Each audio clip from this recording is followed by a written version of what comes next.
Number four, always make sure to look at hundreds of before and after photos of particular patients.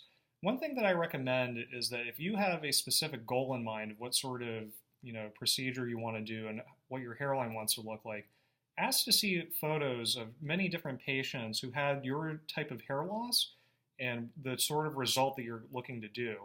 And while you're at it, I would recommend asking, of a particular patient whose result you really like, I would recommend asking the patient and educator or the surgeon, if you get a chance to talk to them, ask how many surgeries did it take for this patient to get this result, which type of procedure, either FUT strip or follicular unit extraction FUE, got him this result, and do you have a recent reference list of any patients who would be willing to meet or speak with me?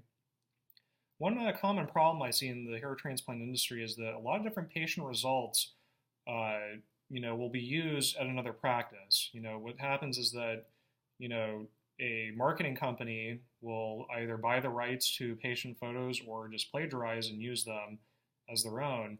So even though a marketing company cannot do a hair transplant, it will own the photos to that. And it really is not fair to the patient who is otherwise a consumer if they see a particular patient result, but it's not the work of the doctor whose practice they're looking into. That's a huge red flag. It's a huge problem in this industry.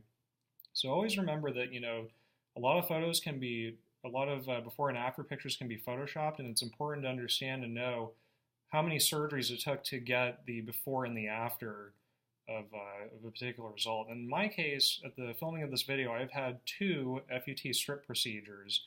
So if I showed you the before and then I showed you now, it would look like a great result, but what would be unfair to the consumer is that I wouldn't have said, well, it took me 2 surgeries to get this result.